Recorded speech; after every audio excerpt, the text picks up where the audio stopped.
Hello, people. Today I'm doing a DM commentary on my Call of Cthulhu Edge of Darkness session. So I'm basically just going to be talking about here the things that I think I did well, and then the things that I think I did maybe not so well. Maybe that could use some improvement. So let's get. I'm going to start at the beginning here. And so I start off with a little bit of an intro here, which I think I maybe could have slowed down the delivery a bit. I think I kind of rushed this, which that's always a concern that I have in my sessions is that I always just try to go as fast as possible as to not lose people's attention. Because once you lose one person's attention, they start to zone out, and then a death spiral can start to occur where once one person zones out, other people either want to zone out or think that they should zone out or whatever, and then everything just is just a rock slide of boredom and apathy from there. But I think I did not give my players enough credit because I think that might have been true maybe during the first 10 sessions, maybe even the first 20 sessions. But I think they now that we're past 20 sessions at this point, so I think they've got more room for patience than I give them credit for. So that's mistake number one. I don't think that was a disaster of an intro. I think it was effective. I think it worked. I basically took the first paragraph from the H.P. Lovecraft Call of Cthulhu story and then just put some establishing shots in between each sentence, just describing some various locales of the town of Arkham. I definitely think having an intro at the beginning of your session, having that solid 1, 2, 3, maybe even 4-minute monologue really helps to separate people from haha, we're goofing and gaffing conversating time, and then having okay, we are in the game now. I think it's a very nice ritual. I think it's I did not give it enough credit in the past. I used to just skip through intro monologues because I was like, all right, everyone just wants to play as fast as possible, so let's just, all right, you guys are here, what do you guys want to do?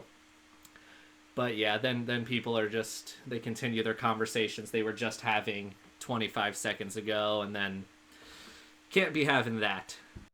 So here's the next thing, the sort of prologue, if you will. I went around the table and asked each player if they wanted to introduce themselves and then tell us what their character is like and what they're doing and what they're up to when they received the letter from Rupert Merriweather.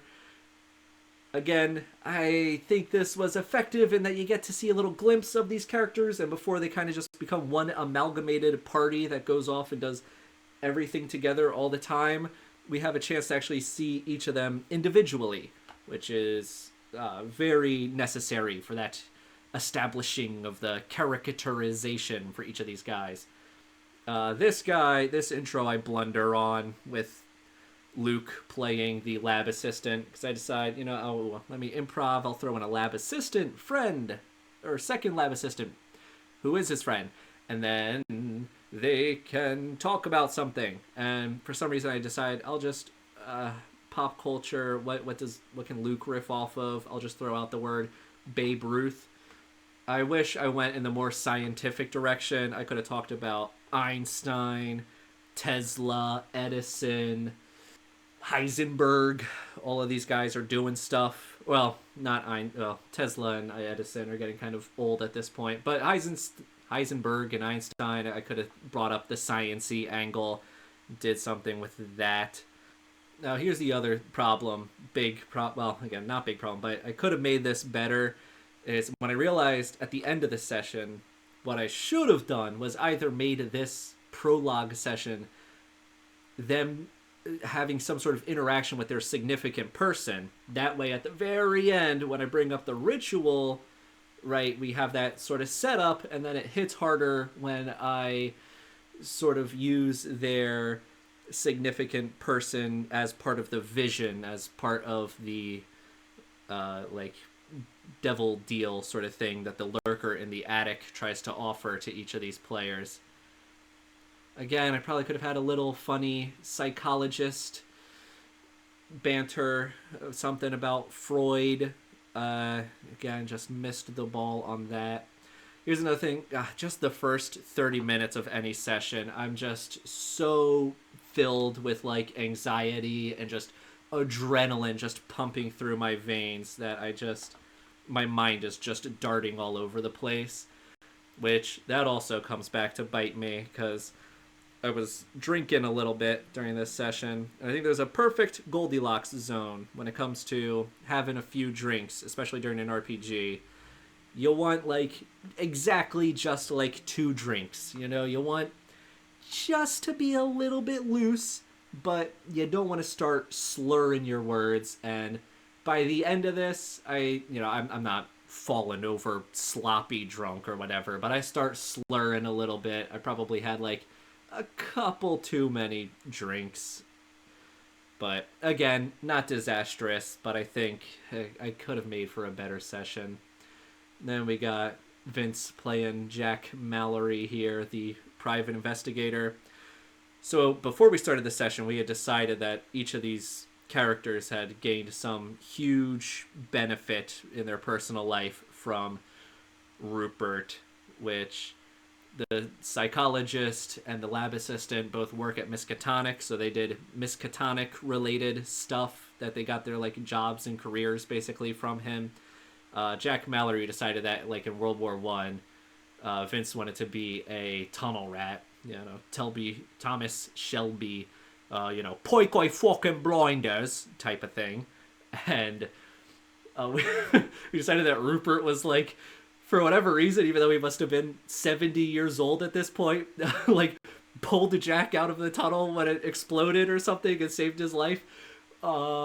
Which was pretty ridiculous thinking back, but I was like, whatever, that works. Thinking back, it probably would have made more sense if I had said, like, yeah, he did some kind of Saving Private Ryan thing where he, like, called and he was like, yeah, we're gonna honorably discharge you from the battlefield to save your life because something happened with your family. So this first 10 minutes, I think I blundered a bit. I think I start to actually get on the right track once we actually get on the hospital. I am just going to complain a little bit here about Call of Cthulhu as an RPG, and just from an extraordinarily personal preference take. I am not a fan merely because I have a very specific amount of like improv to pre-preparedness that I am looking for in any given session, and I really want to ride that line right down the middle, like 50-50. And Call of Cthulhu is just it's like impossible for it to not be on the railroady side, because you have 10 different handouts. Handout 9 and handout 10 are both going to show up in the very final area, so you already know where the session has to go and where it has to end. And once they get handout A or clue A, they know that leads to clue B, and then it goes to clue C. And it just doesn't leave a ton of room for the players to go crazy and just make wild alterations to the story. It almost feels like a D&D dungeon or something, where it's like, okay, well, you're going to go in this room and you have to deal with orcs, but you get to choose how you kill them. But I wish there was more room for at least either maybe like potentially other people that you could like side with. Maybe if I were to totally rewrite Edge of Darkness, which I've got a lot of problems with Edge of Darkness as a as an adventure after reading through it. I just went with it because I read the hook and I loved the hook. There's like, oh, there's this guy on his deathbed and he tells you this horrible, sad, crazy Cthulhu mythos thing he did when he was a kid, and now you guys have to go off and fix it. To me, my other option was The Haunting, where they just say, oh, you get paid $20 to go to this haunted house. It's just like, why in God's name would anyone stay there? You basically have to rewrite the entire intro, rewrite the entire hook to get anyone to convince them to go into this crazy house where ghosts are throwing beds and throwing daggers at you. Looking back, though, I think the haunting has a better rest of the adventure, and the Edge of Darkness just has a better hook. So here I did Rupert Merriweather's little intro, so I decided to change a few things. Instead of him just outright saying, hey, I did crazy Cthulhu Mythos stuff and we summoned a demon and you guys have to go unsummon him, he puts us under the guise of like, hey guys, I have a fraternity and you guys need to do the initiation hazing of this fraternity, which just so happens to involve this sort of like fun little occult ritual, which I thought sounded at least a little bit more in the realm of reality. It felt off to just start a Call of Cthulhu story and just start immediately with this crazy, insane guy telling you guys crazy, insane demon stories. I wanted to make it at least semi-plausible. Yeah, they had a little interaction with Bertrand here, who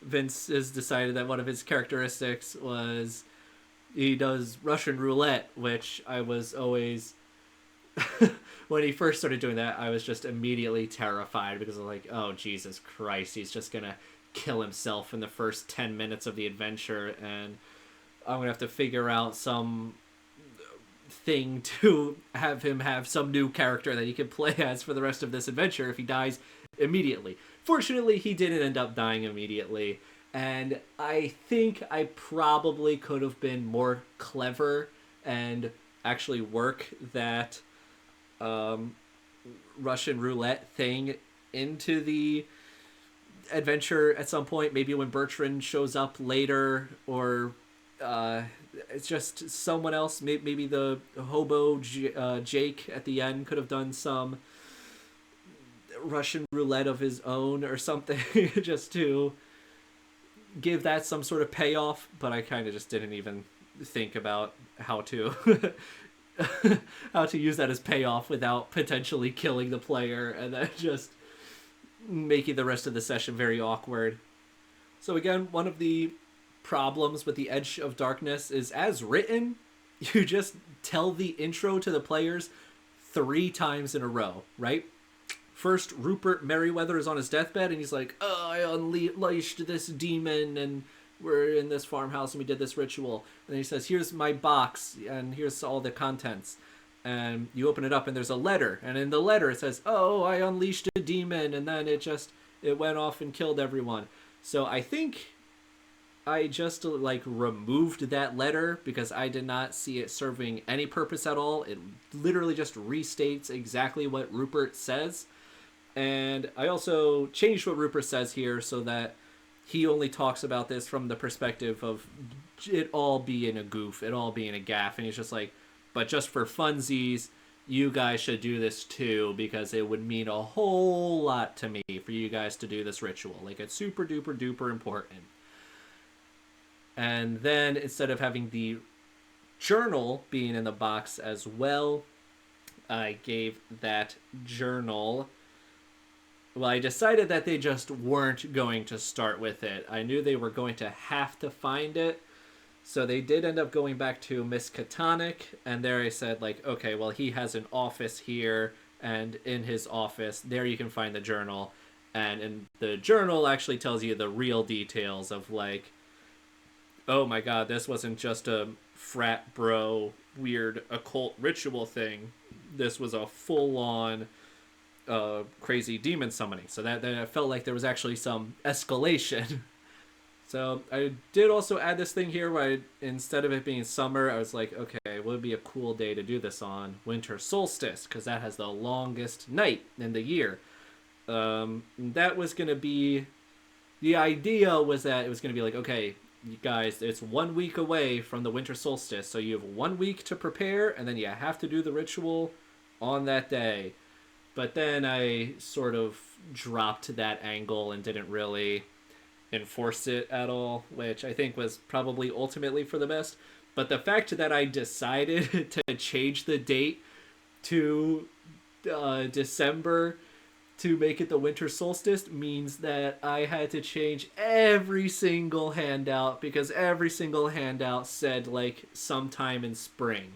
So that was probably not worth the amount of headache that it caused, especially because towards the end here you realize, well, I realized that I used some of the handouts from the 6th edition of the adventure and some of the handouts from the 7th edition of the adventure, which apparently the dates are off between those as well, which added some extra layers of confusion. I do think what Edge of Darkness does have going for it, though, is it would make a great first session for a campaign. And the fact that it would make such a great first session for a campaign is the exact thing that makes it such a horrendous one shot. Well, I'm not going to say horrendous, but not great one shot. And I think another factor is that the original adventure was written in like 1980, I think, and they kept it relatively unchanged here. Here's another thing that I add. Instead of him spitting out red blood, I decided he was going to have weird, shimmery, oily, black bile type of blood to give him some sort of little bit of a something's not right here, something inhuman is going on. But why I say that it's a really not good one shot is because those things that you hear at the beginning, basically getting that journal and finding out about the ritual, is all the clues, all the information that you need to complete the entire adventure. And everything else is a red herring. Everything else in this adventure, all the investigating they can do, does not provide any helpful information for them at all. You have the sarcophagus, which on the outside it has those Egyptian hieroglyphs, which give them a translation that makes notes to like Nyarlathotep or I think it's Nyarlathotep. None of it has any relevance at all to the session. It's just to confuse people. On the inside of the sarcophagus, there are just the hieroglyphics of Lemuria, this ancient mythological continent, which again, if if the players looked into any of that, all of it is a red herring. None of it leads to anything. The journal also makes a reference to De Vermeis Mysteriis, which is apparently like an occult mythos text, like a tome. And this has got to be some of the absolute worst adventure writing I've seen in my life. Because it literally says like, oh, the players can find out that it's at Miskatonic University, and it's in the restricted library section. And if they go there, Dr. Armitage says, no, you can't have that. I just did the Dunwich Horror, and now I know about the Cthulhu stuff, so you're not allowed to have this book. Which, if I was a player, I would immediately think that's a signal to tell me, like, okay, so we're supposed to either bribe him, we're supposed to threaten him, we're supposed to sneak into the library. This is like an obstacle, and we have to somehow overcome that obstacle to get this book.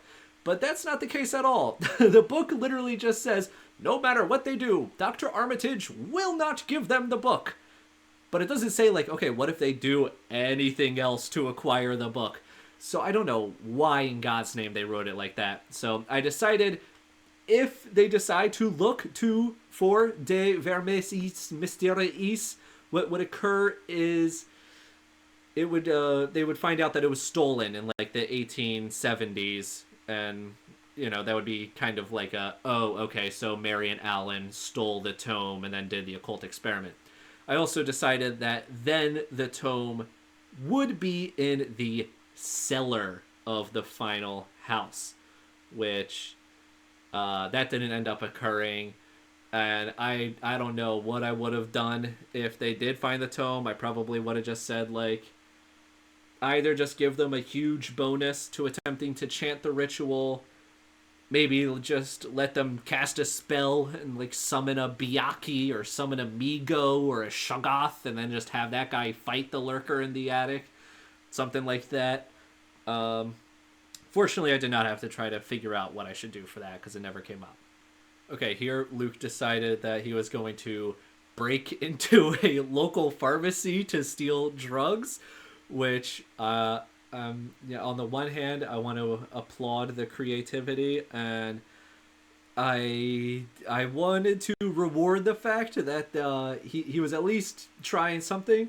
I think I realize now, I don't know honestly, if maybe in hindsight he was trying to find drugs to potentially cure Rupert Merriweather, or if he was just trying to find drugs for the sake of finding drugs. I really don't know, but this was just a short little tangent that we go off on, and nothing comes of it. I don't. It really just took me by surprise. I just thought, like, I have no idea how to handle. Like, I guess if he wants to break in, then you can try that. Maybe if he fails, the cops are now after them. I really didn't know what to do here, but I was like, go for it if you want. But then he decides to back down, and then decides to not try to rob from the from the pharmacy. But again, that is honestly the kind of thing that I wish that I maybe actually encouraged, that kind of just absurd, wacky, insano behavior, just because it would have at least deviated from everyone else's experience of the Edge of Darkness. Okay, yeah, here Scott does a little improv saying, "Oh, Bertrand, I know about your criminal activity. I know about the games that you've been fixing." And I decided to just go along with it, but I think that was actually setting a bad precedent that I think came across as playing favorites a little bit. I definitely should have made a call for a luck check to say, like, hey, do you actually have this leverage over Bertrand, saying that you know that he did this criminal stuff? Maybe I could have responded. I guess maybe the better response here was just to, like, if I gave him the basically free luck roll, I should have given Bertrand free leverage over Arthur Price here, and then had him tell him, like, oh yeah, well, I know that you stole drugs from your... You wrote fake prescriptions or whatever. Because then later Vince tries to do a thing, I forget exactly, or he's talking to the professor at Miskatonic, and it's like, hey, I know that you cheated on your wife. I was like, okay, you need to make a luck check for that. So, in the interest of fairness, I should have required a luck check for everyone trying to pull anything like that. I also changed some of the locations here. I think this was originally just like a random cafe, which maybe that cafe was actually a reference to something in a Cthulhu mythos thing. I decided to make it Velma's Diner, which I don't think is a real Cthulhu mythos location. It's like a Arkham Horror creation, I believe. Same thing with the Order of the Silver Twilight, which I decided to throw in here. Originally, Rupert Merriweather and his fraternity are called the Dark Brotherhood, but I figured I'd throw in Order of the Silver Twilight to both, A, make them sound a little bit more like good guys, rather than them seeming like they are... I didn't want to give the players any more reason to not go off and do this, so I was like, I wanted to kind of give them like the, hey, you guys get to be the next group of the Avengers! Which, again, bringing back the way I think this session would be a great, fantastic first session for a campaign, but it's a terrible first session for a one-shot. Because this session gives them like a base of operations, and all of those crazy red herrings, all of which lead to nothing. Another red herring that exists here is, once they get the journal, the very last page says, oh, here's a newspaper clipping of Marion Allen and how he died in New Orleans. And none of that leads to anything, finding out that how he was killed. It's never explained how he was killed. None of that is discoverable. but you can call the coroner's office of New Orleans and get the death report and get more details. Again, all of which don't lead to anything except that he was killed by a sacrificial dagger cutting his heart out or something. Which again, if you were making this into a campaign, all of these things could all be hooks that you call upon later to be potential future sessions. But as it stands, they all just exist to waste time and confuse people, which is another bit here where the players almost think like, oh, what we're supposed to do next is go to New Orleans, which I don't know what I would have done if they did decide to go to New Orleans. I definitely would try to guide them back on path, but I could see that, I don't know, that's potentially the thing that they could be very adamant about and then completely derail this session. Fortunately, that didn't happen, though. They do also decide to never open the jar here, which again, that's another difference. In the original story, it is in the original story, in the original adventure, it is a sarcophagus, a little mini sarcophagus, which I really don't even know what the intent with that is. Maybe it's one of those things where like the ancient Egyptians would make sarcophaguses for their cats or something. I don't know why they would have like a ancient Egyptian 1 foot long sarcophagus though. So I decided to make it a canopic jar, which is where the Egyptians stored their organs, which I think worked on multiple levels because the lurker in the attic, his like signature thing is that he specifically targets like the heart and the liver of the living beings that he kills. Thank God they didn't end up opening the jar though, because all that leads to is more hieroglyphics that don't lead to anything. A little bit of Warren G. Harding banter there, which I honestly, I genuinely don't think I could tell you a single thing that he did as a president. I will just assume that he was probably a horrible guy, at least from today's standards, just from the fact that he was president of the United States back in the 1920s. Safe to assume he probably did something insanely racist at some point. So we have a little interaction here where they go to the professor of Egyptology to get the canopic jar translated. And this is supposed to be an interaction where there's either a little bit of a challenge and that the players are forced to make a roll and to try to persuade him, try to give him a little bit of juice to make it seem like it would be worth his while to do this.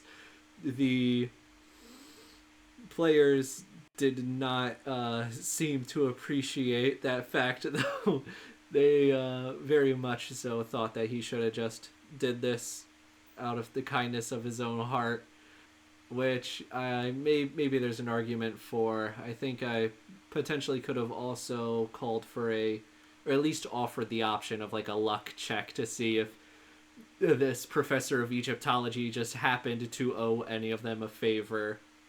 Which I will say, in general, I'm usually not a fan of luck check type of things in RPGs, these sort of meta currencies, or even beyond meta currency, like roll for narrative power, which on the one hand, I guess you could conceivably frame every single skill check as like a rolling to see what effect you can have on the narrative, but luck in particular, there's no kind of veil of like, well, actually you're rolling to see your character's ability to do such a thing.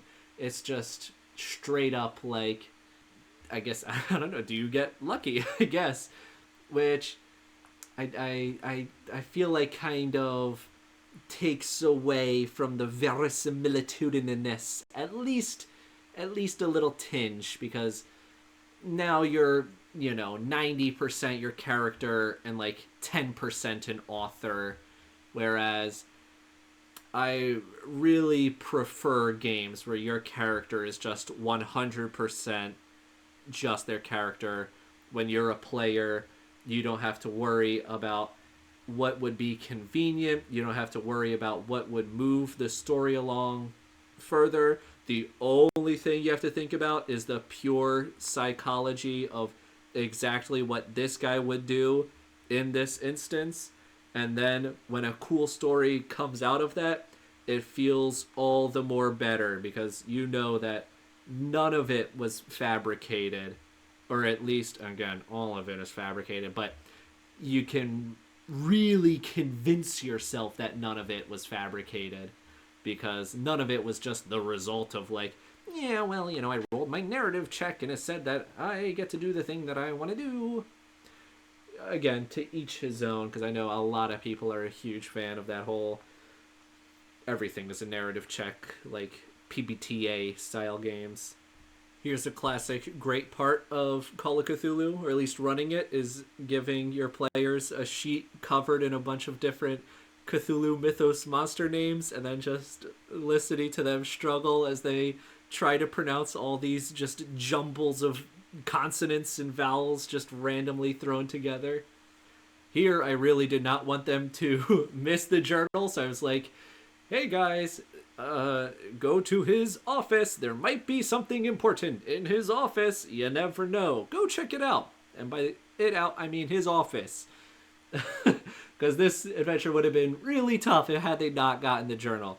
I did have a backup plan, though. I was like, okay, Agnes, which is Rupert's wife, could always show up and be like, oh, hey, Rupert forgot to give you this one other thing over here. Look, here's his journal. And, I tried to read it before, but it just makes me so incredibly sad now. Or I never could read it because of his handwriting, or because I'm not interested in all that Cthulhu's. I'm not interested in all this occult stuff. It all seems strange to me. I like reading my Agatha Christie stories. Or it could be like, oh, well, Rupert told me to never, ever, ever, ever, ever read it, so I did not. Anything like that, and then Agnes could just show up and give them the journal. But I was like, I'd really rather, like, them go off and do a thing and find the journal, so it feels like they have a little bit more agency in the story. So, fortunately, they did go up to the office.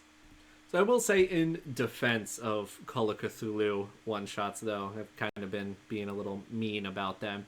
But the fact that you have these very clear-cut, scene 1, scene 2, scene 3, act 1, act 2, act 3, beginning, middle, end, all these clues and handouts, you're guaranteed to have a coherent story.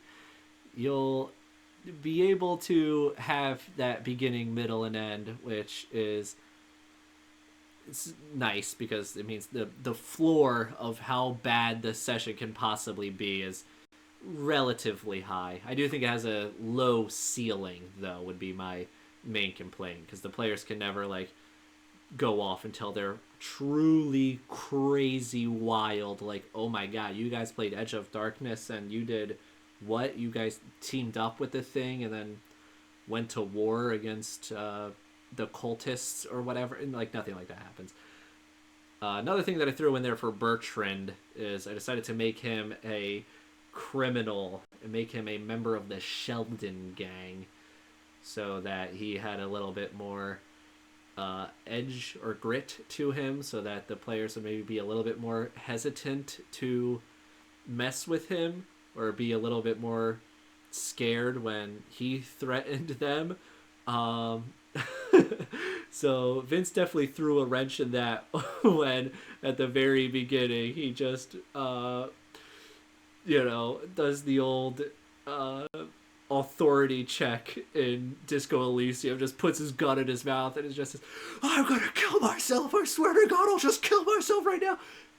And I decided yeah, I guess that works. I think looking back, I think Bertrand should have been like, alright, do it, I don't care. If you don't do it, I'll do it. And that could have made Bertrand come across as way scarier. But I backed it down, because also knowing Vince as a player, I wouldn't be surprised if he actually did just say, alright, fine, I pull the trigger and I die. I'm okay. So, I guess maybe that was actually not a game of chicken between Jack and Bertrand, that was a game of chicken between Vince and I. And he definitely won that interaction. Again, I didn't really do any prep for Rupert's office being a thing. So as soon as they got there and started looking for the journal, it's like, oh god, please don't like look around. Please don't try to. I decided I described it as like, oh, there's scattered notes all over the place because he's both a crazy person and like an Egyptology professor. I was like, please do not look at all these various notes that make me try to come up with what in God's name they say. And also in this scene, Vince attempts a spot hidden check, and this location doesn't exist, so there wasn't anything to spot that was potentially hidden.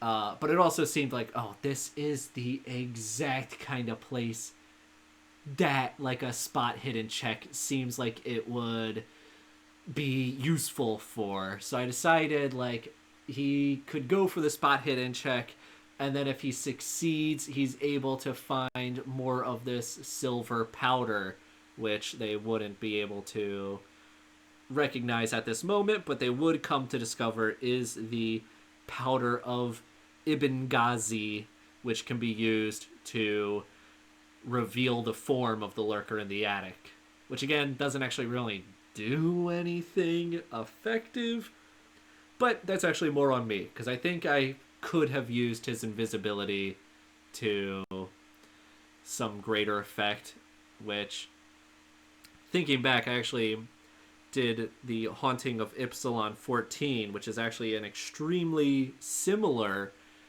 scenario in the sense that there is a monster sneaking around that is invisible.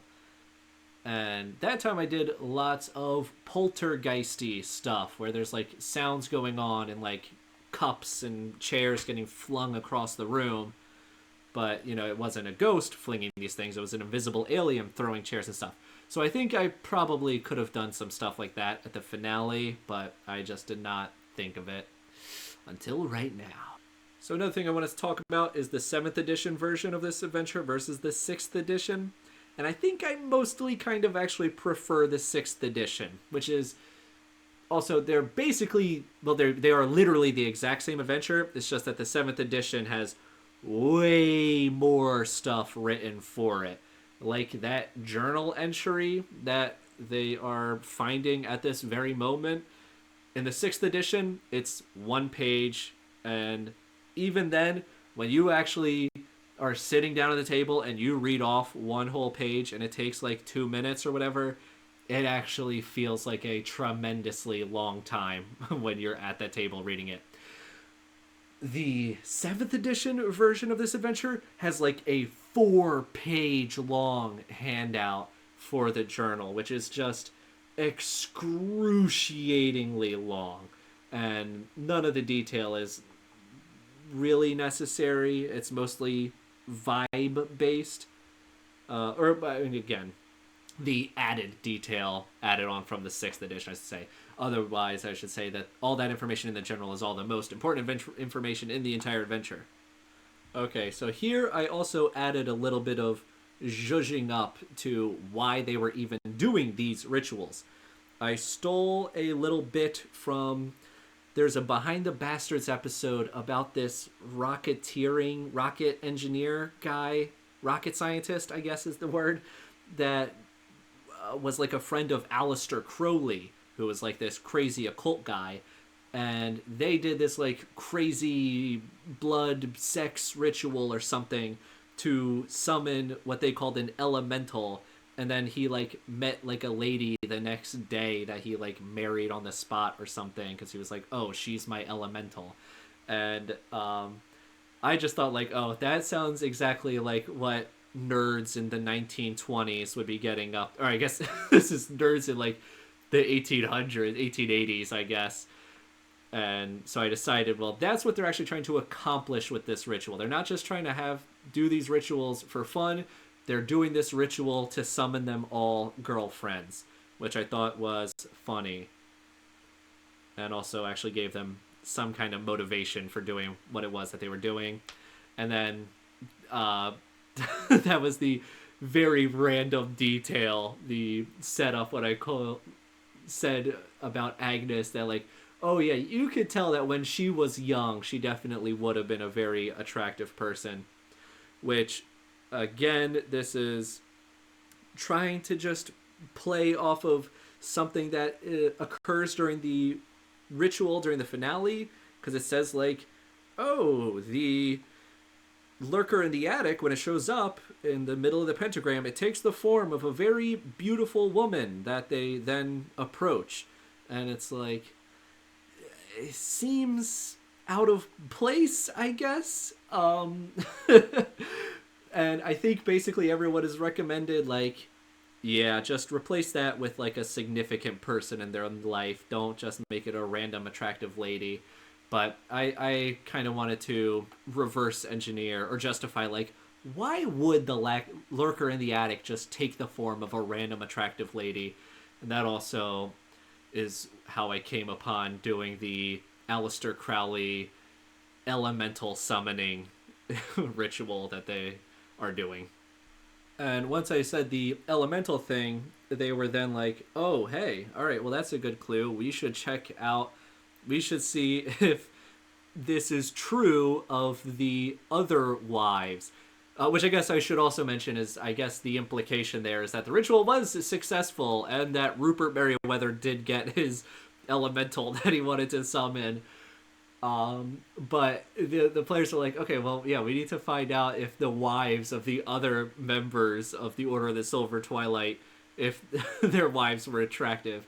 And it's like, oh, that's actually very funny, and that's a great sort of supporting clue that I should have implemented into this. You should definitely be able to track down their wives and find this out to see if the ritual is real. But I did not think about that. But if I were to run it again, I think I would add that.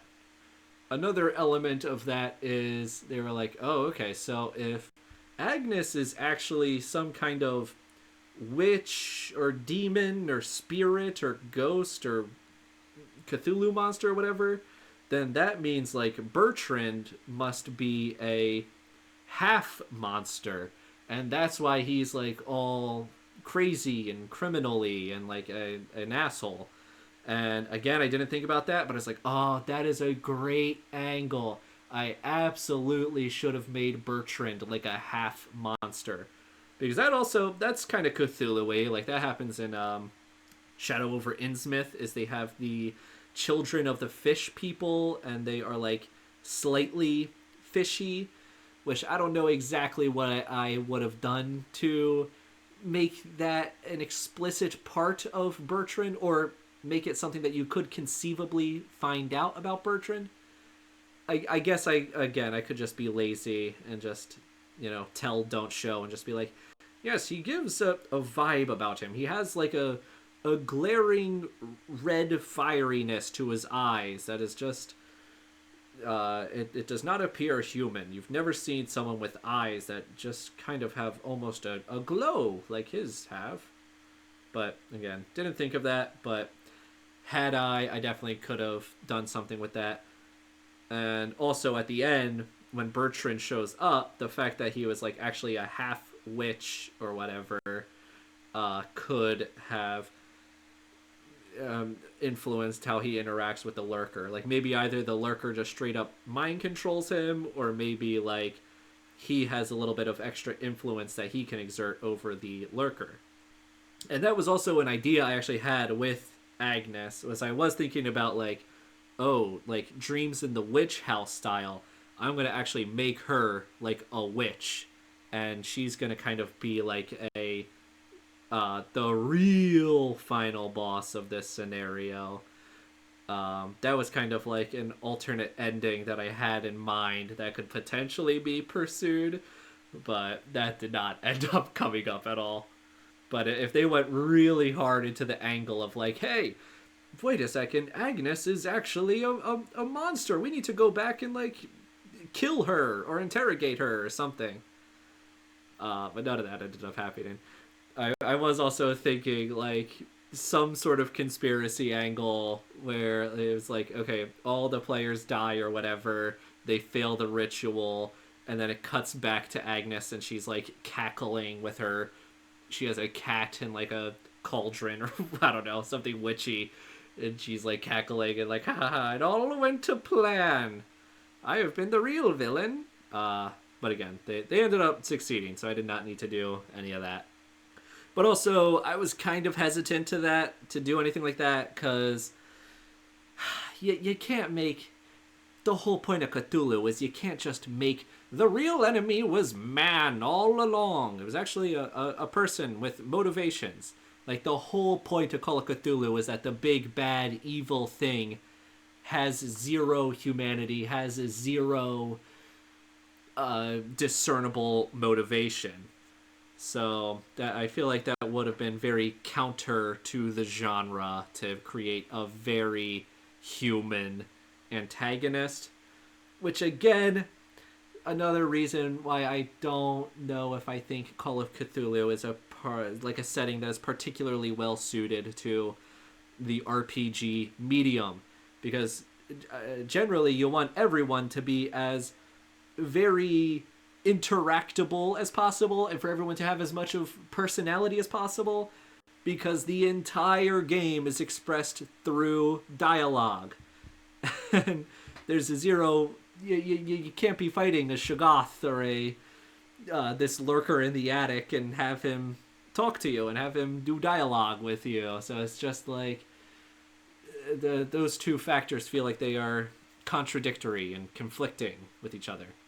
There's also just quite a bit of stuff where a lot of time is spent everyone looking at the different clues and then saying like, okay, so these happened on these dates. Everything has very clear dates, so that must be important. So let's see, do these all line up? And I was like, okay, I don't like...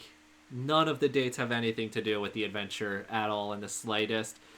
And on the one hand, I think that's kind of the part of the fun of the game, of a clue mystery thing, is to look at all your various clues and see what lines up and what deductions need to be made. But there's zero deductions to be made. So I was like, do I like... I don't know. Do I let them waste 5-10 minutes just talking about all the various dates and lining how they line up or whatever? Or do I just say like, guys, let's just keep moving on? Because again, pacing is just so vital. And I kind of wish that I actually just told people like, yeah, no, it doesn't matter. Let's just keep moving.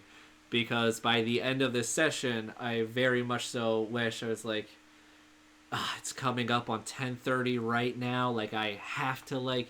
I know everyone has work tomorrow morning, and I told people we were going to be done at 10:30, and it's rolling up, and I'm like, all right, I just got to wrap everything up really quick now. And I wish that I had, like, exactly maybe like 20 extra minutes at the end. I was like, I wish that I kind of extended the whole horror finale by 10 minutes. I wish I extended the epilogue looking into how all of their characters end up for like an extra 5 minutes. And I wish that very, very, very final denouement resolution where the cops show up, I wish I extended that maybe like 5 minutes to see what they actually...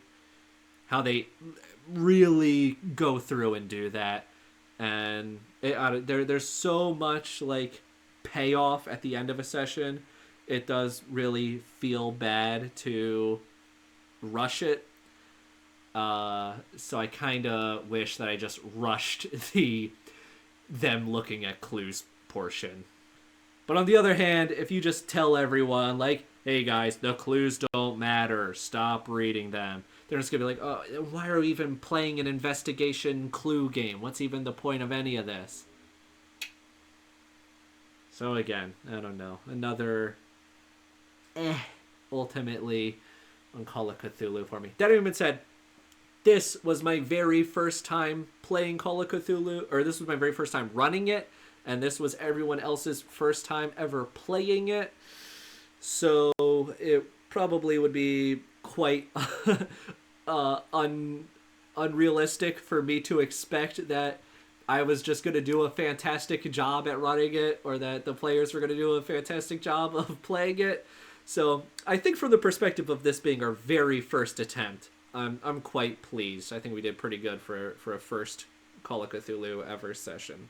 It's always nice as the DM when your players start to banter amongst each other and you're like, oh, thank God I actually have like 30 seconds to read the next well, I shouldn't say 30. Like, thank God I have like 5 minutes to actually read the next page and see what's supposed to happen next in the adventure and take a look at my notes, because otherwise, when you're DMing, you're just like, you have to just be talking like all the time. You're just narrating, and you're both doing that and also like trying to read and scan your notes and trying to figure out what's supposed to be happening next and not accidentally revealing too much information or accidentally allowing something that's just going to ruin the entire adventure, or accidentally set yourself up for a contradiction in the future when you're like, oops, that actually wasn't supposed to work that way.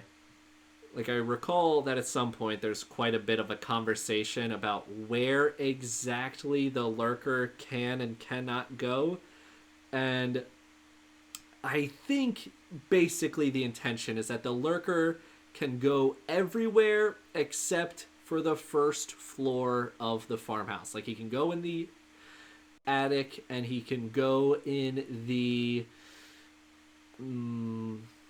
like outside. He just can't go inside on that first floor. And I think there's a moment where, like, in the journal, the lurker is described as like flying through a window, which I think this was occurring when they were actually summoning him. So I think that was supposed to be him flying out like a first story window. And so then there was like some confusion from everyone about whether or not like the wards actually work or not, which I do think it says somewhere in the adventure, like, oh, the exact nature of like how the wards work and how he ended up here at this time, if that doesn't line up exactly, it's all Cthulhu mythos magic-y stuff, so no one should really know how it works anyway. And I was thinking, like, that seems a little weak, a little lame. I do think there should be some ability to really... I think if you're gonna be concrete about anything, be concrete about those rules, about how the monster works. And that was the other thing. I think the wards are supposed to keep out the zombies. And the players definitely come to the exact opposite conclusion, where they're like, oh, the zombies can actually go through the wards.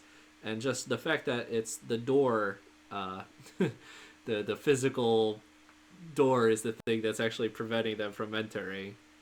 Again, before I actually played this adventure, I watched like every video on YouTube that was like, here's the tips to improve Edge of Darkness.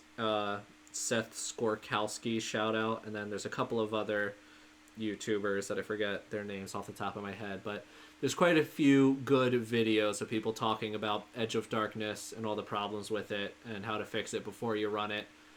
I think I implemented almost all of their various ideas, just about, and then added a few of my own. I know here, like, someone suggested this interaction where the sheriff comes into the general store, and then Ma Peters asks the sheriff about whether or not anyone has found that dead farmer's wife, McFurther, which I liked that because it was a little bit of a setup to let the players know that there's like a murder happening. And it seemed like a relatively, at least a natural enough way to exposit that. I gotta say, there's, just to comment on the umming and the humming and hawing, just improving both dialogue and improving descriptions. It feels like the sort of thing that if you stop doing it for even like a week, like if you go like a month or 2 months in between DMing, it feels like that skill just entirely leaves your body. It's like the complete and total opposite of once you learn how to ride a bike, you know how to ride it forever. It's the kind of thing that just requires constant practice and attention. And I definitely fumbled quite a bit here. And yeah, I was kind of embarrassed to record it and upload it. I was like, oh man, I really, really wish that I had a better showing of my improvisational description skills here. But, it is what it is. Especially because I'm like hyper used to fantasy world, so I feel like I'm much better attuned to coming up for descriptions for that. 1920s land, this was my first time ever having to come up with voices for characters in the 1920s, what kind of dialogue, how they would even talk, and how to describe locations and just everything. So this was all very new to me, and you can definitely tell. I'm glad there was maybe this, I guess what the players considered at the time a slip up, where they reveal that they are heading to the farmhouse, the Marion Allen occult farmhouse, because I was like, oh great, this is actually going to be a nice little setup then, so that when the sheriff shows up later, it feels like a at least somewhat established payoff rather than just the sheriff randomly showing up just cause. Another reason why I was kind of terrified when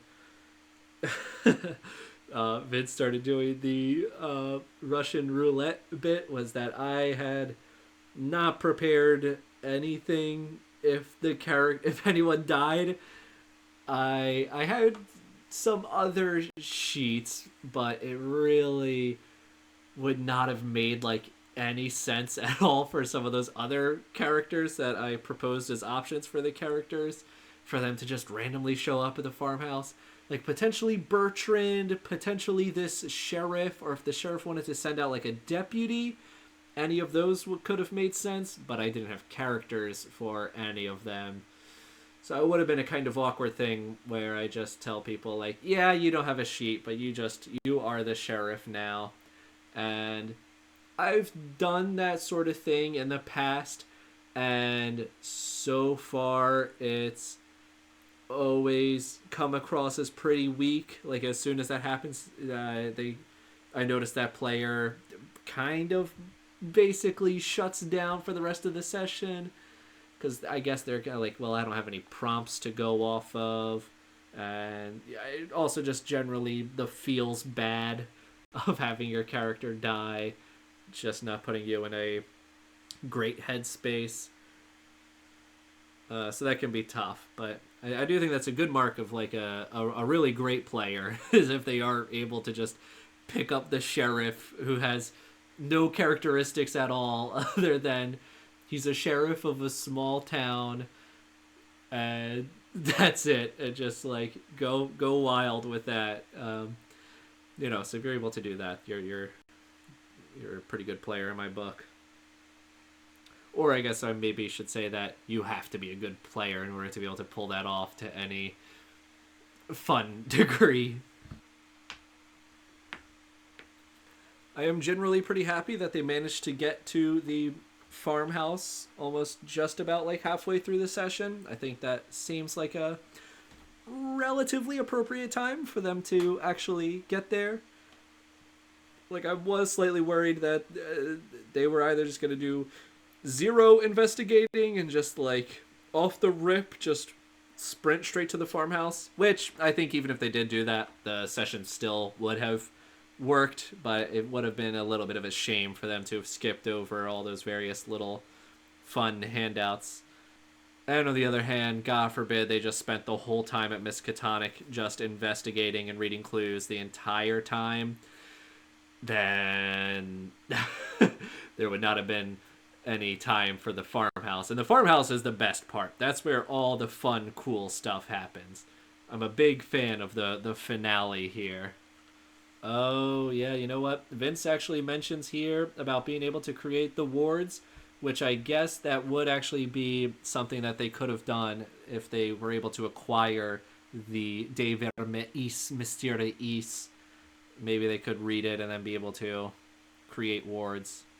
So there was some potential stuff for them to do here if instead of going directly inside the farmhouse, they explored around. They could have found that there were a bunch of animals with their hearts removed, and they would find the body of Maggie McFurther, which the fact that they didn't ever find her body means that I was able to do a little bit of a, I don't know, bait and switch, at least give myself that opportunity for when she shows up at the door and she's banging and asking for help.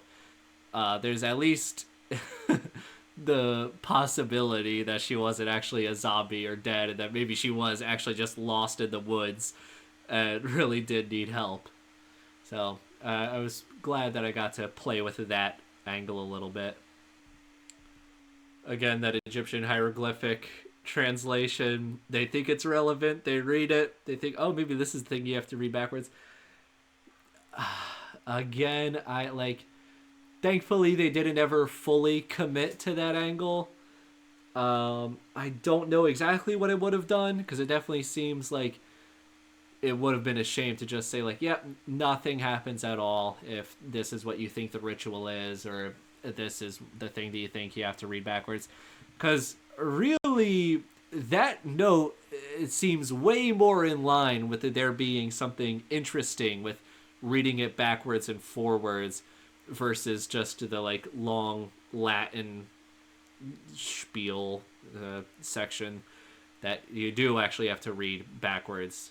That being said, I didn't really look that closely at that the Latin chant handout, so maybe there was actually something interesting about reading it backwards. I can't really say. I'd have to take another look. Oh, yep, I had to look that one up.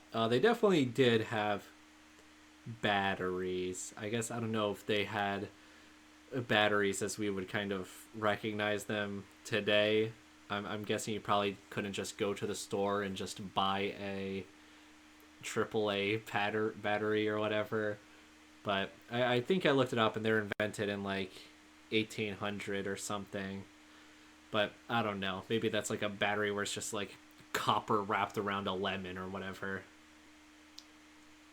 I'm now realizing when Vince said that, I did not know what he was talking about at all. And it wasn't until I watched back the video, I was like, oh, he's making a reference to that picnic, which apparently I think I looked it up. I don't think that's actually the real origin of the word picnic. I think that's a misnomer that someone thought sounded clever. I don't think that's actually real, but fitting for the 1920s though, for sure. So here I made Vince make a check to see if he saw the footprints of Red Jake leading from the back door to the cellar. And then immediately after he makes that roll, Scott is like, actually, let me take a look. Are there any footprints around? And I was like, yep, there are. So I thought that was a funny little happenstance, which, again, I feel like that's kind of some... if I was a younger DM, I don't know if I would have handled that the same way. If I was like, it says they're supposed to make a spot hidden to find the foot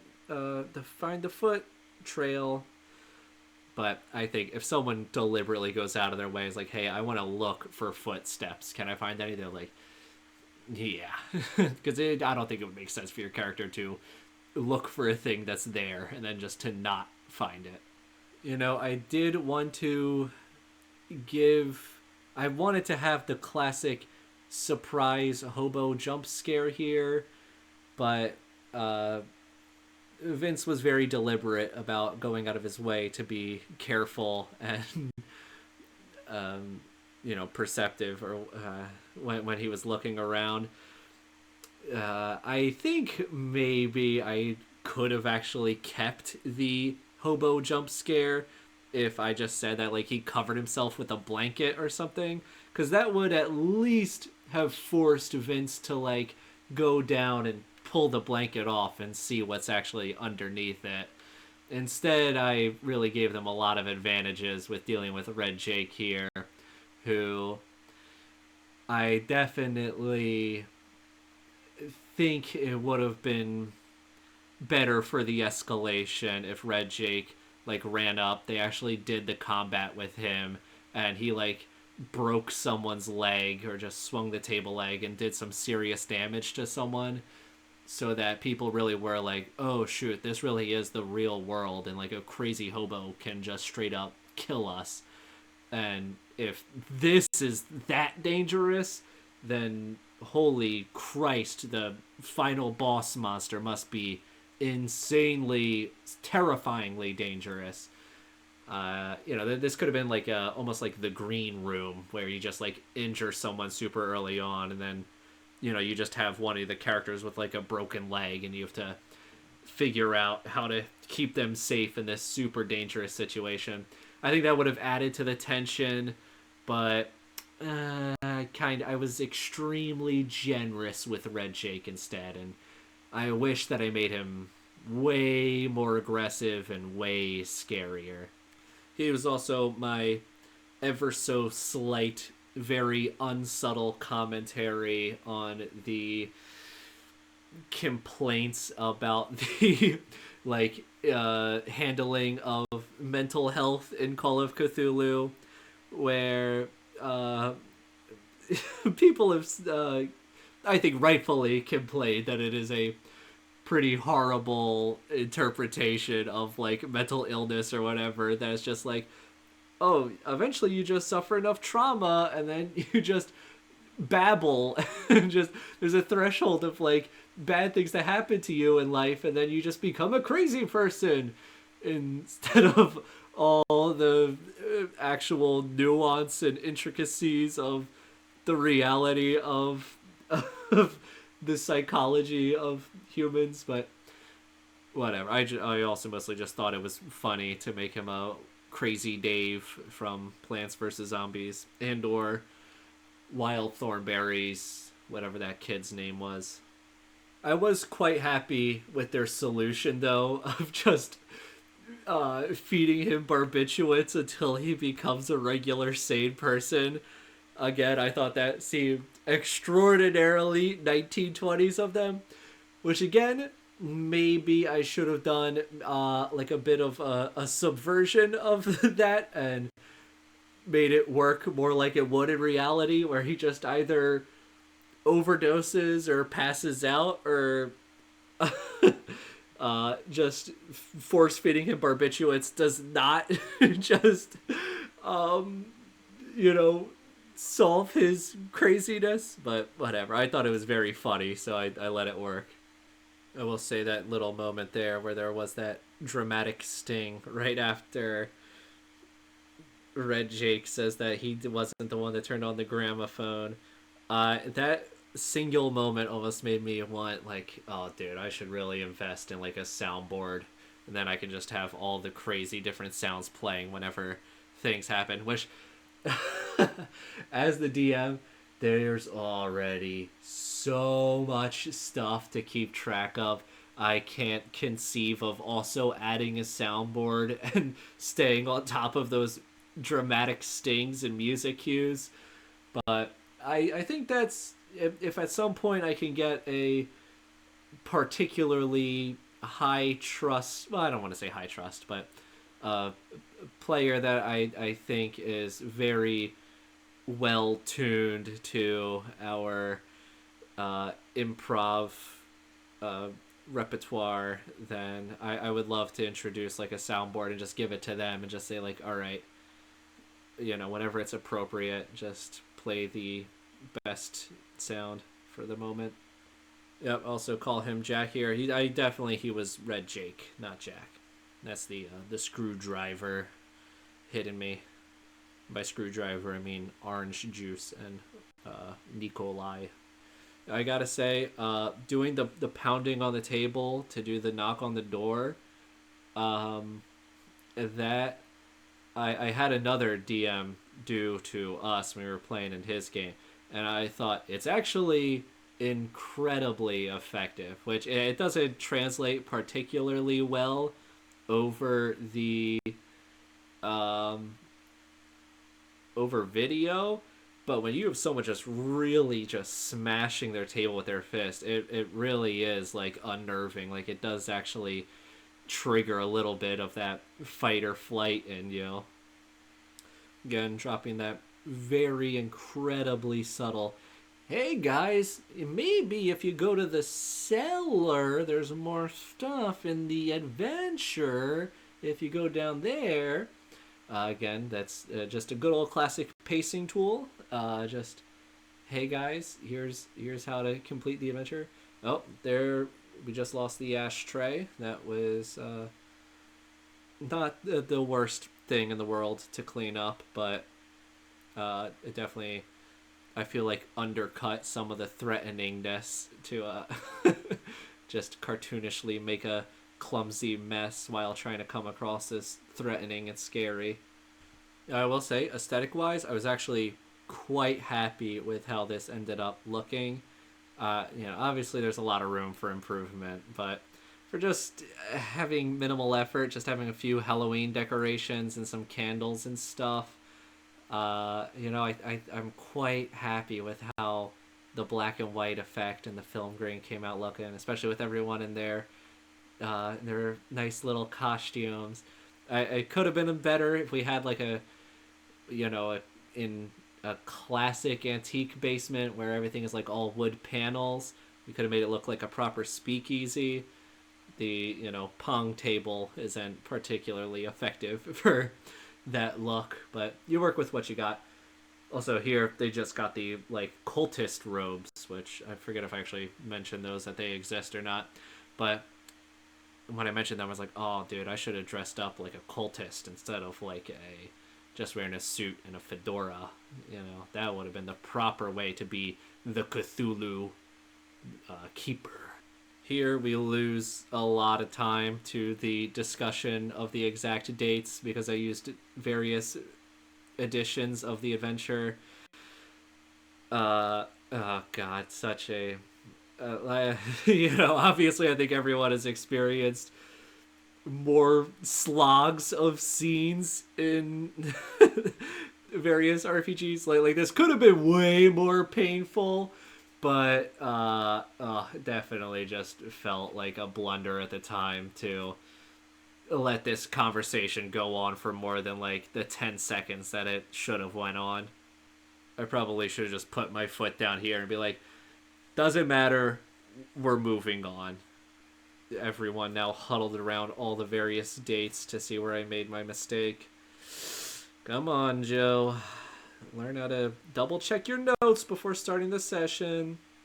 So this reminds me, at the beginning of the session, Luke attempted a chemistry check to figure out some of the properties of the gold canopic jar, and I had said that he saw some dusty residue on it that resembled this powder of Ibn Ghazi that they have just found.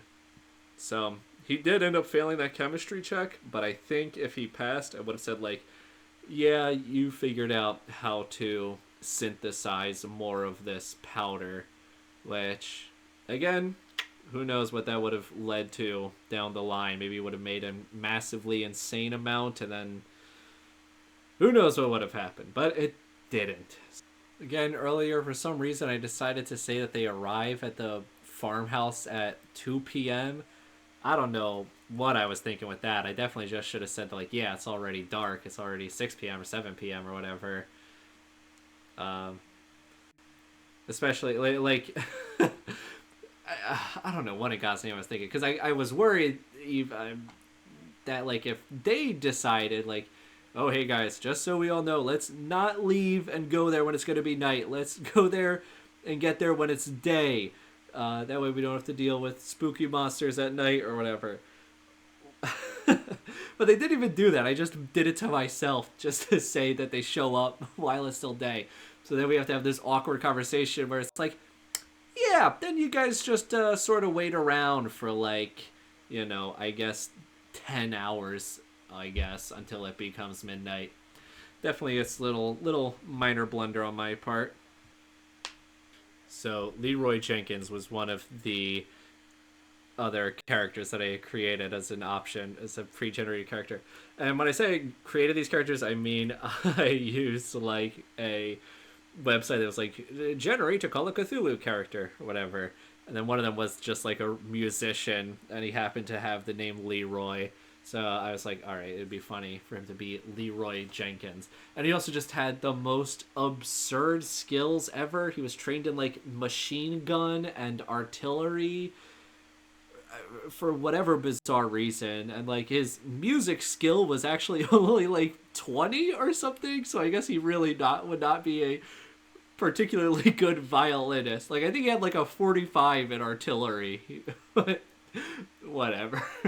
I was almost certain someone was gonna pick Leroy Jenkins. I thought he was an irresistible character, but no one ended up going with him. He was also supposed to be kind of my homage to, oh god, I want to say his name was like Old Man Henderson or something, but there's like a famous 4chan TG story about this bizarre character in Call of Cthulhu who just like, well, first of all, it's one of those completely made up stories because he's like, I wrote a 100-page backstory for my character, but I was drunk when I wrote it, so I don't remember anything that I wrote. But whenever anything came up during a session, I pointed to a piece of my backstory and said, actually, I know how to do this, that, or the other. Oh man, that guy, what a... I think he ends up doing something with like a Zamboni and filling it with dynamite and then driving it into Cthulhu or something. I know he ends up killing Cthulhu or whatever. It's a very goofy, classic Quirk Chungus type of internet story, but I'm infatuated with that story. I have a huge amount of nostalgia for it. So yeah, I had to throw in a little reference to that. And if anyone was gonna be able to just like straight up summon Nyarlathotep and kill them, it would have been Leroy Jenkins. Even though that is so entirely and utterly outside of just completely ruining the entire purpose of the Call of Cthulhu. Being able to interact with these elder ancient gods on any physical level at all, to be able to just straight up kill them, I just think it's hilarious. I love it. Yeah, I love the description of the Google Deep Dream as how I envision Cthulhu monsters looking, with everything morphing into dog's eyes and to dog's heads. Back, when AI was still new and cool and weird, and before it ruined everything. Very funny that I immediately told Vince that if he rolls a nat 1, he'd be able to talk to this horrific monster in the attic. And then he says, like, nah, it's not worth it. And then immediately rolls his first aid and then gets a nat 1.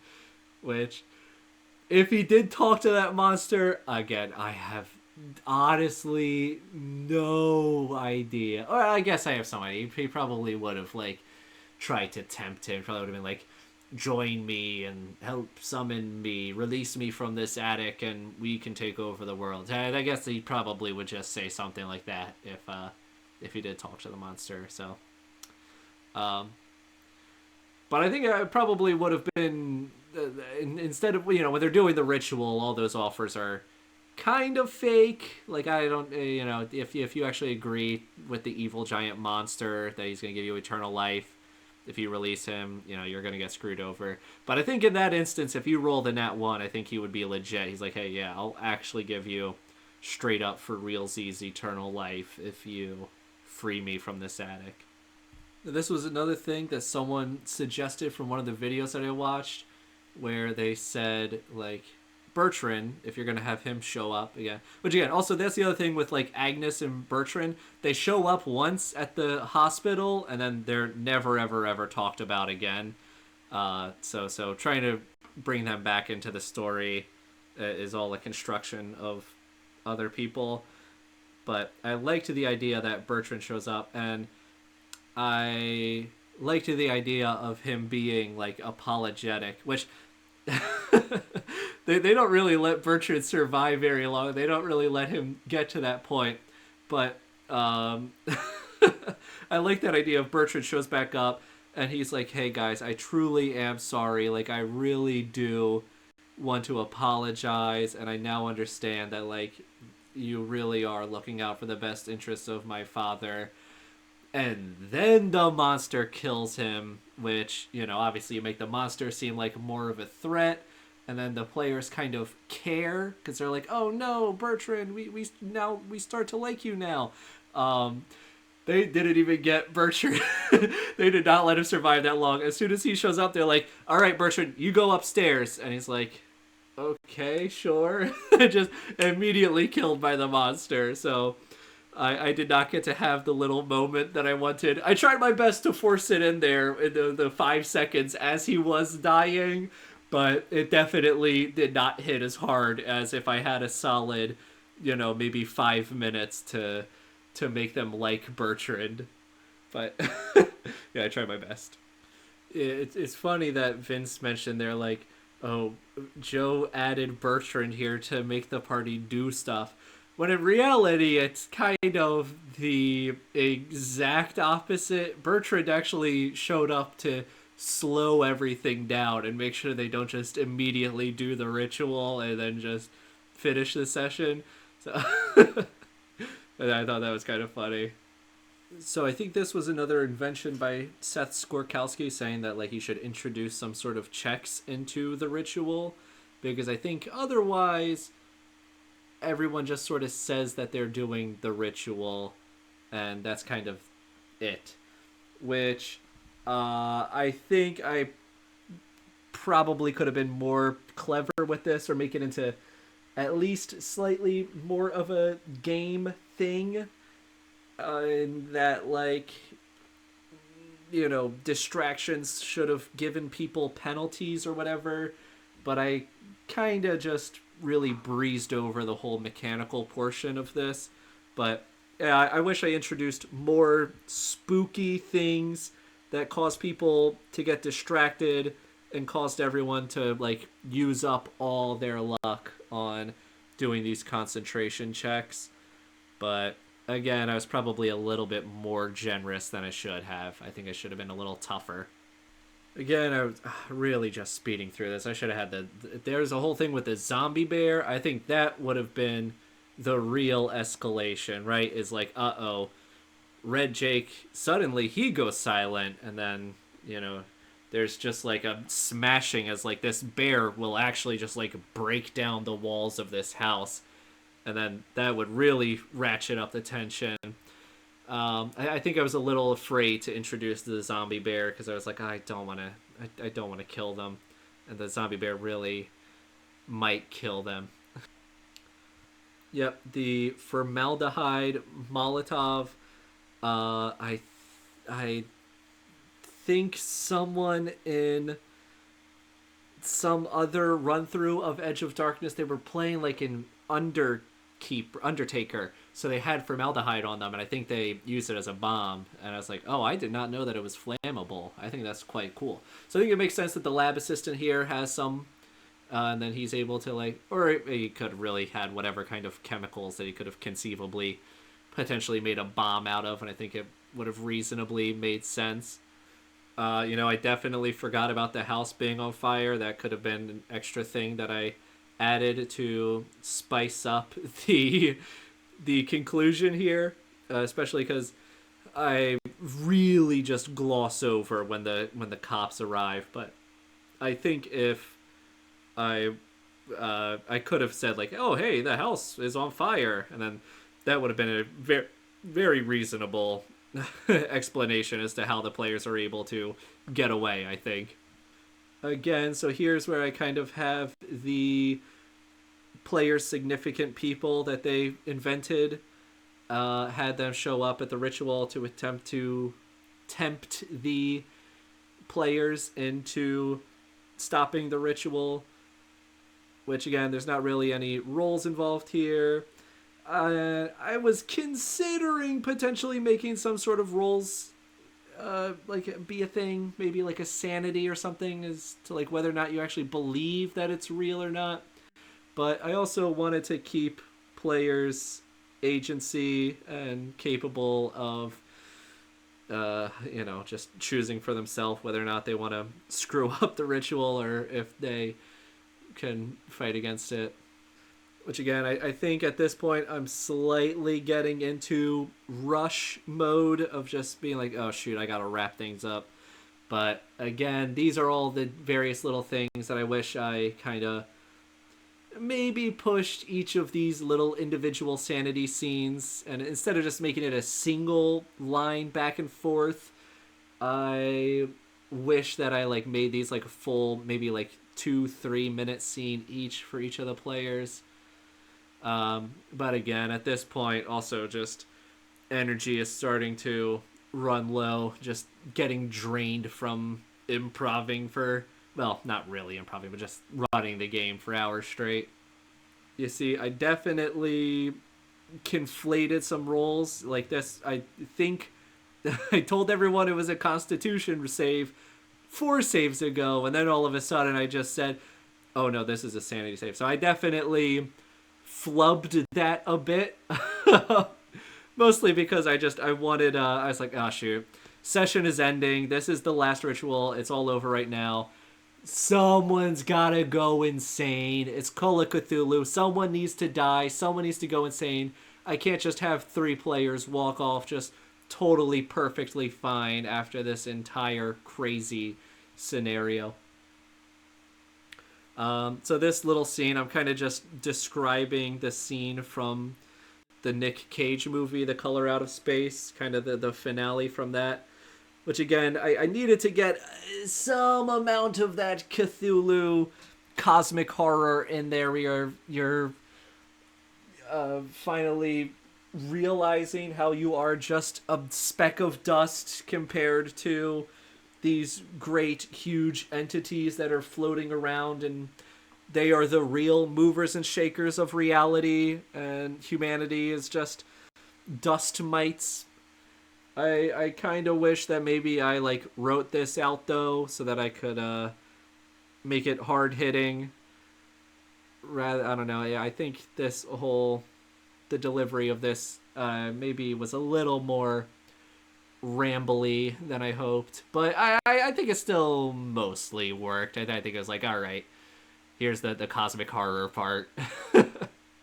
Which I think I thought it was clever that Scott immediately responded by just taking all of his barbiturates, which maybe I probably should have rewarded that in hindsight with uh, something. Maybe he's like passed out, so like the cops can't really tell how crazy he is when they show up. I really like this moment from Vince where I introduce the elemental fiery woman, and then he responds with pointing to his wedding ring. I thought that was a very nice moment. I do think it would have been a very fitting ending for Jack Mallory's arc.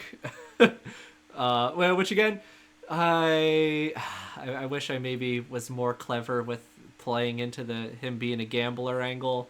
I mostly kind of forgot about it, but I think it would have been fitting if he just Russian roulette suicided at the end of this.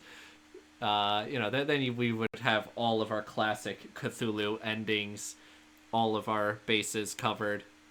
So overall, now that we're coming up to the end of this, I think it was overall a pretty solid session. If I had to give it my Anthony Fantano out of 10 score, I think 5 out of 10 is like a total coherent story was told.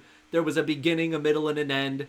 It was not a slog. There was some amount of action, some amount of intrigue at all. and mostly people were relatively on the same page as to what was going on, that's 5 out of 10. Then like 0 or 1 through 4 is like various levels of disasters of like either this session was just a complete slog, or no story was told, or just really unfun, or any combination of that. And then above that, I'm like, 10 out of 10 is just like peak perfect, flawless session. And I think if I had to say, every time someone asked me something, I had to come up with a response. I feel like I missed more often than I hit, but I think we still had a good, solid collection of moments in there that I thought were quite fun and entertaining. So I think I'd put this at like a strong 7 overall. At least, from the perspective of my DMing ability and how I did in that regard. I think, yeah, solid 7 is fair, I think. And I think if you're going to open a session, generally, you're better off being on the side of going too fast and just making sure no one gets bored, rather than going too slow and risking people get bored. I do think probably the ideal version of this session is like maybe like just 15 minutes longer, with just a few minutes added to each of those few final scenes. Okay, so that's the end. If you're a player in my game, then, don't watch this. You're going to ruin the illusion. Don't pay no attention to the man behind the curtain and all that. But if you're anyone else, I think if you watch this, I think you've now got the tools that you need to run a peak perfect Edge of Darkness session. Or if you're watching this for any other reason, thank you very much. Appreciate it. That's all I've got for today. Goodbye.